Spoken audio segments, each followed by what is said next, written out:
संतोषी माता। आइए सुनाते हैं संतोषी माता की कथा। अगर आप शुक्रवार का व्रत करते हैं, शुक्रवार की व्रत कथा सुननी या पढ़नी चाहिए। ऐसा करने से माता की पूजा अर्चना संपूर्ण होती है। इस आर्टिकल में हमें आपको संपूर्ण व्रत कथा के बारे में बता रहे हैं। आइए बताते हैं शुक्रवार की कथा। एक गांव में एक बुढ़िया रहती थी जिसके 7 बेटे थे। 6 बेटे कमाने जाते, एक बेटा निकम्मा था। बुढ़िया माँ 6 पुत्रों को झूठा 7वें पुत्र को देती। 7वां पुत्र एक दिन अपनी पत्नी से बोला, देखो मेरी माता मुझे कितना प्रेम करती है। वो बोली, क्यों नहीं, सबका झूठन बचा हुआ तुमको खिलाती है। वो बोला, जब तक आंखों से ना देख नहीं सकता, आंखों से नहीं देखता तब तक नहीं मान सकता। पत्नी ने हंसकर कहा, देख लो तब तो मानोगे। कुछ दिन बाद एक बड़ा त्योहार आया। घर में 7 प्रकार के भोजन, चूरमे के लड्डू बने। वह पत्नी की बात को जांचने के लिए सिरदर्द का बहाना बनाकर पतला कपड़ा सिर पर ओढ़कर रसोई में जाकर सो गया और कपड़े में से सब देखता रहा। 6 भाइयों ने भोजन करने आए। उसने देखा माँ ने सबके लिए सुंदर सुंदर आसन बिछाए, 7 प्रकार की रसोई परोसी और आग्रह करने पर उन्होंने भोजन कराती रही। वह देखता रहा। 6 भाइयों भोजन कर उठ गए। तब माँ ने उनकी थालियों में से लड्डुओं के टुकड़ों को उठाया और एक लड्डू बनाया। झूठन साफ कर माँ ने उसे पुकारा, उठ बेटा उठ, तेरे भाइयों ने भोजन कर लिया है, तू भी अपना भोजन कर ले। उसने कहा, माँ मुझे भोजन नहीं करना, मैं परदेश जा रहा हूँ। माता ने कहा, कल जाना हो तो आज ही जा। वह बोला, हाँ हाँ जा रहा हूँ। यह कहकर वो घर से निकल गया। चलते समय उसे पत्नी की याद आई। वह गौशाला में कंडे थाप रही थी।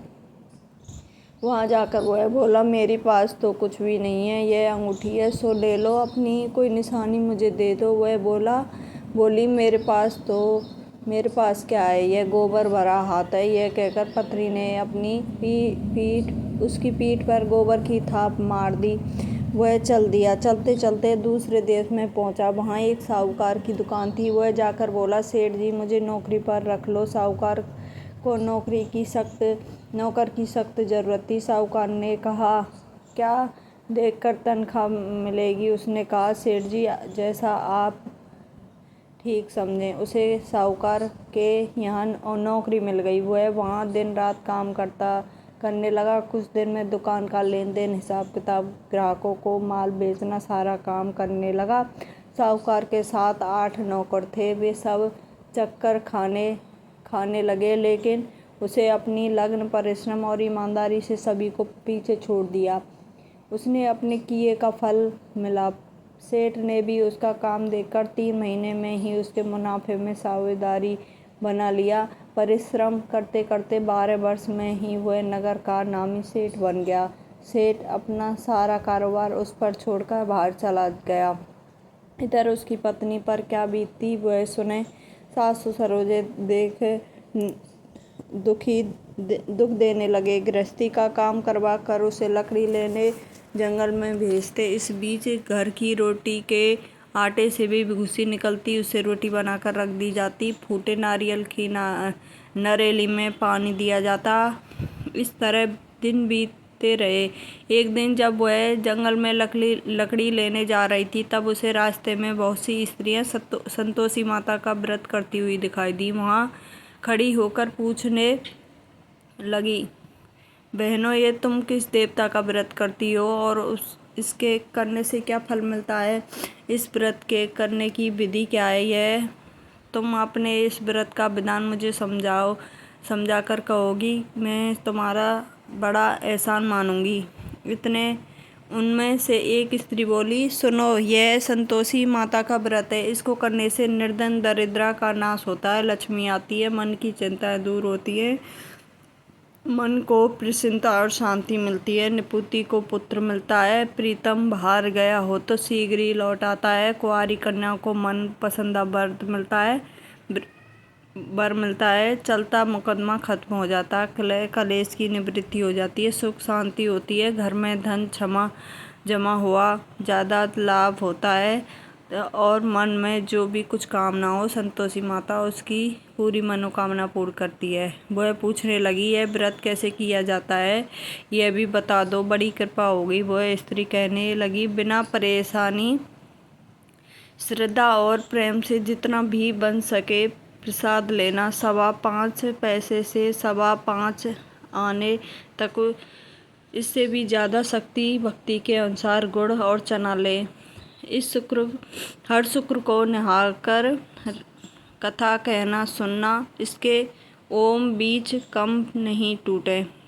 लगातार नियम पालन करना, सुनने वाले कोई ना मिले तो घी का दीपक जलाकर उसके आगे जल के पात्र को रख कथा कहना, परंतु नियम ना टूटे। जब तक कार्य सिद्ध ना हो नियम पालन करना। कार्य सिद्ध की जाने पर व्रत का उद्यापन करना। 3 माह में माता पूरा फल प्रदान करती है। यदि किसी के ग्रह खोटे हैं तो माता 1 वर्ष में अवश्य उनको अनुकूल करती है। कार्य सिद्ध होने पर ही उद्यापन करना चाहिए, बीच में नहीं। उद्यापन में 2.5 सेर आटे का खाजा, इसी प्रकार खीर तथा चने का साग बनाना। 8 बच्चों को भोजन कराना। जहाँ तक मिले देवर जेठ भाई बंधु कुटुंब के बच्चों को ही लेना, ना मिले तो रिश्तेदार पड़ोसी के लड़के बुलाना, उन्हें भोजन करा यथास्थिति दक्षिणा दें।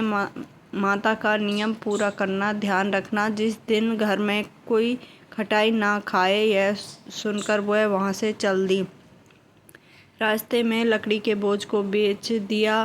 उन पैसों से गुड़ चना ले माता के व्रत की तैयारी करने चली। रास्ते में संतोषी माता के मंदिर में जा माता के चरणों में लौटने लगी, विनती करने लगी, मैं दीन हूँ, निपट मूर्ख हूँ, व्रत के नियम कुछ जानती नहीं हूँ, मैं बहुत दुखी हूँ। ये माता मेरे दुख दूर कर, मैं शरण में हूँ।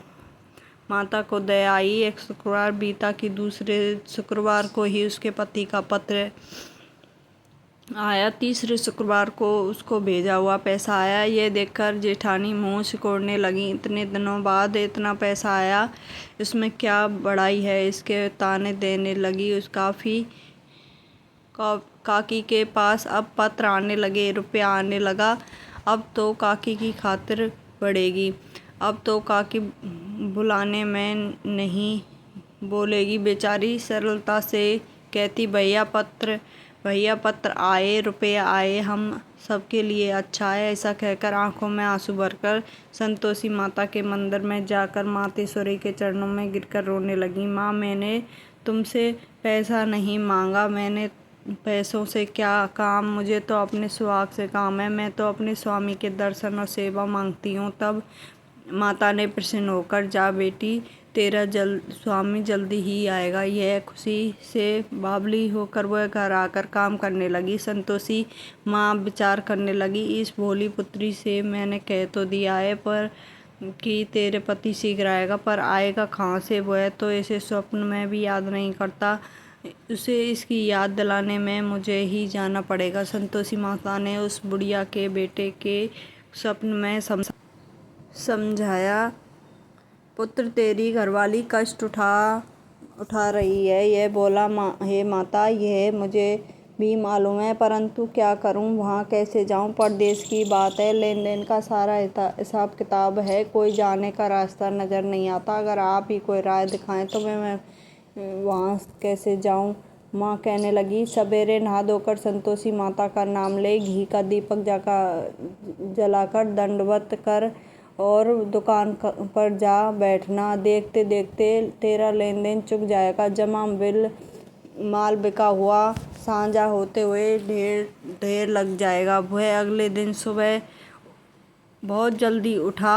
उसने अपने मित्र बंधुओं परिचित में स्वप्न माता के द्वारा कही हुई बात सुनाई। वे अब सब उसकी बात सुनकर खिल्ली उड़ाने लगे। वो कहने लगे कि कहीं अपने सपन की बात भी सच्ची होती है। एक बूढ़ा व्यक्ति बहुत समझदार था। वह बोला, देखो भाई, मेरे बात मानो, इस तरह सांच या झूठ कहने के बदले देवता ने जैसा कहा है वैसा ही करना, तेरा क्या जाता है। बूढ़े की बात मानकर नहा धोकर उसने संतोषी माता को प्रणाम किया।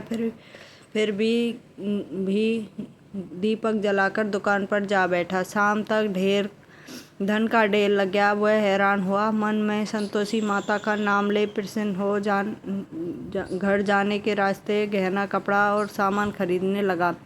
सब काम से निपटे वह अपने घर को रवाना हुआ। उधर उसकी पत्नी जंगल में लकड़ी लेने गई। लौटते वक्त थक जाने के कारण वह संतोषी माता के मंदिर में विश्राम करने बैठ गई। यह तो उसका रोज रुकना के स्थान था।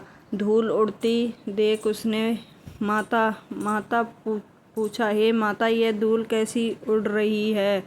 माँ ने कहा, हे पुत्री, तेरा पति आ रहा है। अब तू ऐसा कर, लकड़ियों का 3 बोझ बना, एक नदी के किनारे रख, दूसरा मेरे मंदिर पर, तीसरा अपने सिर पर रख। तेरे पति को लकड़ी का गट्ठर देखकर मोह पैदा होगा। यह वहाँ रुकेगा, नाश्ता पानी बनाकर माँ से मिलने जाएगा। तू लकड़ी का बोझ उठाकर जाना और बीच में चौक में गड्ढा डालकर 3 आवाजें जोर से लगा, लो सासू माँ लकड़ी का गट्ठा लो, भूसी की रोटी दो, नारियल के खोपरे में पानी दो। आज कौन मेहमान आया है? संतोषी माँ की बात सुनकर वह वहाँ बहुत अच्छा माँ कहकर प्रसन्न मन से लकड़ी के 3 बोझ बना लाई। एक नदी के तट पर, दूसरा माता के मंदिर पर रखे और इतने में मुसाफिर वहाँ आ पहुँचा।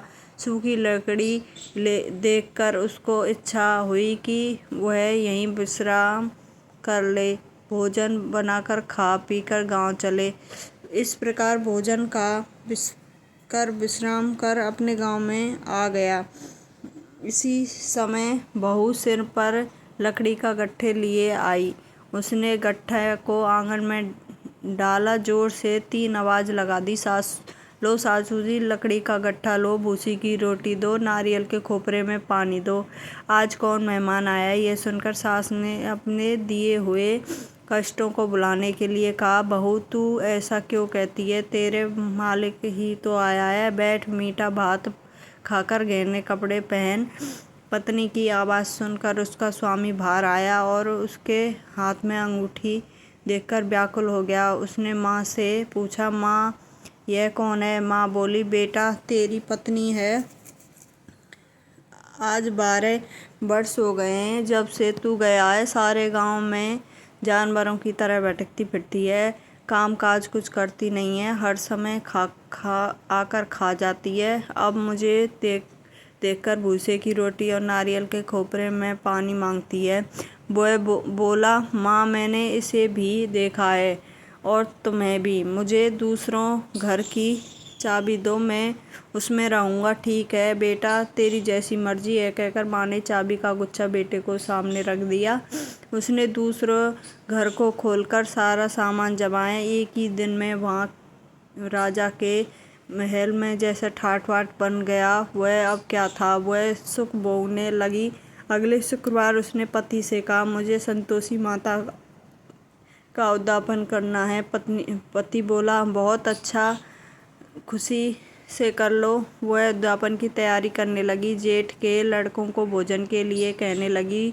उन्होंने मंजूर किया, परंतु पीछे से जेठानी ने उन बच्चों को सिखलाया, देखो रे, भोजन के समय सब लोग खटाई मांगना, जिससे उसका अध्यापन पूरा ना हो सके। लड़के भोजन करने आए। खीर पेट भर खाई, परंतु बात याद आते ही कहने लगे, हमें कुछ खटाई खाने को दो, खीर खाना हमें भाता नहीं, ये देखकर अरुचि होती है। लड़के उठ खड़े हुए, बोले, पैसा लाओ। भोली बहू कुछ जानती ना थी, उन्होंने उन्हें पैसे दे दिए। लड़के ने बाजार जाकर उन पैसों से इमली खरीद ली, खाई, और ये देखकर बहू पर माता जी ने कोप किया। राजा के दूत उसको पति को पकड़कर ले गए। अब सब मालूम हो जाएगा जब जेल की रोटी खाएगा। बहू से वचन सहन नहीं हुआ। वह संतोषी माता के मंदिर गई और कहने लगी, माता तुमने ये क्या किया है?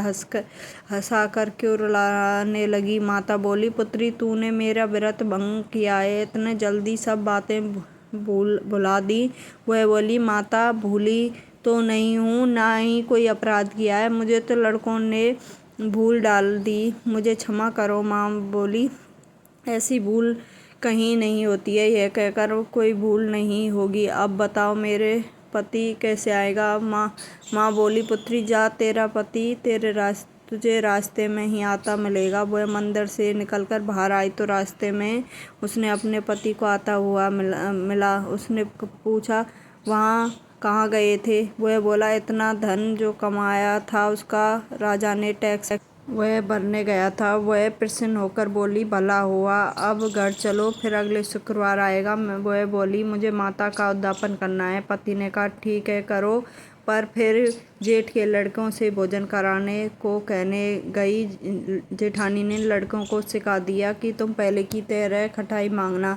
लड़के भोजन करने बैठे, लेकिन भोजन करने से पहले ही कहने लगे, हमें खीर पूरी नहीं भाती, जी बिगड़ता है, कुछ खटाई खाने को दो। यह बोली, खटाई खाने को नहीं मिलेगी, खाना हो तो खाओ। उनके उठकर चले जाने पर उन्होंने ब्राह्मणों के लड़कों को बुलाकर भोजन करवाया। दक्षिणा की जगह उन्हें एक एक फल दिया।